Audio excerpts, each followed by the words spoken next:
Hey everybody, I'm Dave Townsend. I'm a realtor here in Middle Tennessee. And I have done a lot of new construction stuff. I've been in real estate over 10 years, and 9 of that I've dealt with builders, working for them mostly on the sales side of things, but often, on the buyer side of things. And there's a few things that are really important to keep in mind if you're a buyer going in and talking to a builder.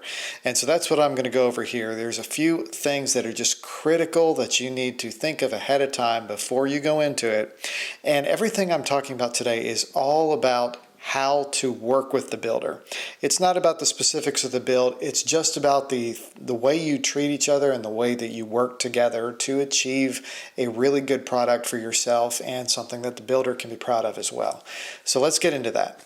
All right, so first off, you want to make sure that you're building a respectful relationship between you and the builder, because ultimately a respectful relationship is going to make the process smoother.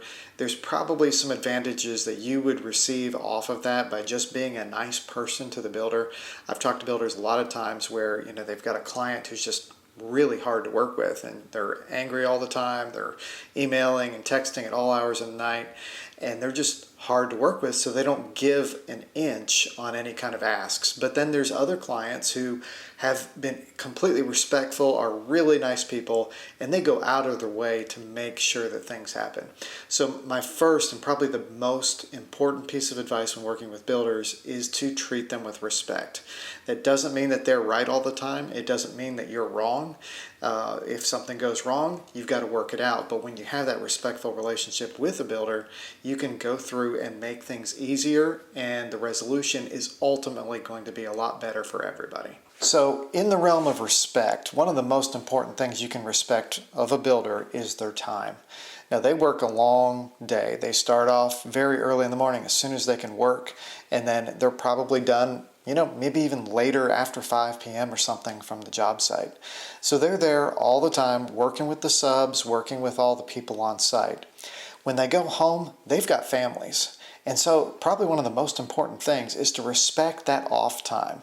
Respect the times when they're not sitting there on the site doing the work that they need to be doing, and give them that time. That means don't shoot them an email expecting an instant response. If they respond the next day, that's great. If they've given you their phone number so you can text or call them when you need to, don't be bothering them at 6, 7, 8 o'clock at night when they're spending time eating dinner with their families or getting the kids ready for bed, or maybe going to a basketball game that the kids are in, something like that. You need to respect the time that they have.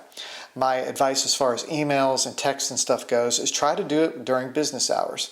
If you have an opportunity or way to schedule those, go ahead and schedule them so that they pop up first thing in the morning for the builder to check out, and they're probably more likely to actually get seen that way too. Now often, and this is really with custom homes and stuff, is the biggest delay comes from buyer selections.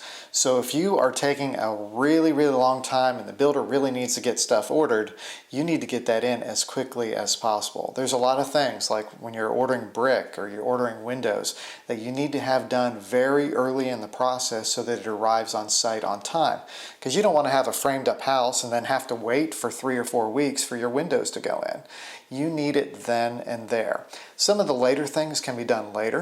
One builder that I work with does a really great job of getting all the selections done before everything happens, so that he can just order it all together and then there's no shipping delays and stuff. Everything arrives on time. It's not to say it's always perfect. Sometimes things go wrong, but when you have those selections done very quickly and within a timely manner, things go a whole lot smoother. It's also a lot less frustrating for either party.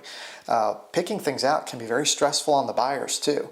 So having that decision done and put behind you and just moving on to the next thing can be really good for you psychologically. We've been through that process. We walked into a tile store one time and there were thousands of choices and options, and it was almost overwhelming. So getting past those selections, once we did, it was a great sense of relief, and it felt very good to just be done with that and moving on to the next thing.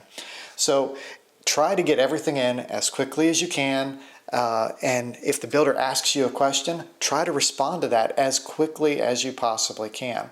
That way they can act on it, and it avoids all those unnecessary delays that could have been avoided. So sometimes you'll end up in a contentious situation where maybe the builder didn't do something, or maybe you forgot to get something in. There's all kinds of situations that pop up like that.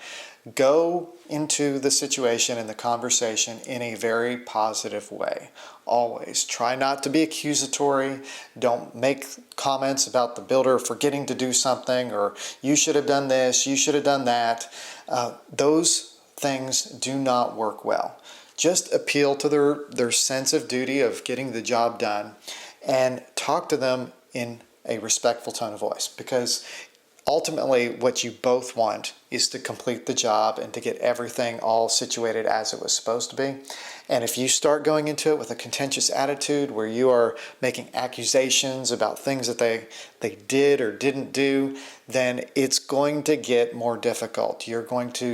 That relationship is going to become more negative, and you don't want that. The best situation is always where you work together and try to figure out a solution for the problem, no matter who is at fault, because sometimes things are going to happen. People are human. There you go.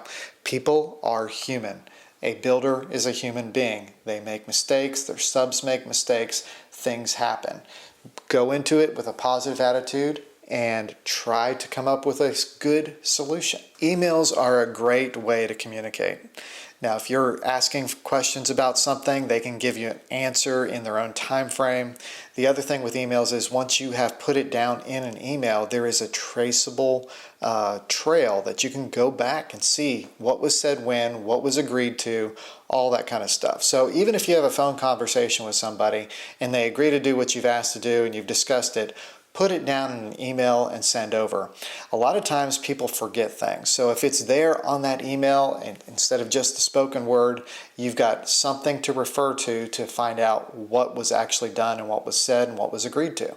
So it's a very simple way to make sure that everything stays on track. So there are a lot more tips that you could probably come up with to have good conversations with your builder as you're working through your projects. Those are just some of the most important, because I feel like when you build a good relationship with the builder that you're working with, everything goes better. No matter, even when a problem arises, you find a way to work through it.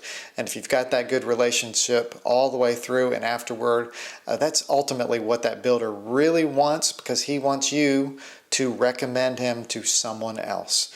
And if you talk about him in a great way, how he worked through everything with you and you guys had a really great relationship, he's going to get more business, and that's really great for him.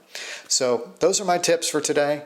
I hope they are useful and helpful. If they are, hit the like button and subscribe, and we'll catch you next time right here. Thanks for watching.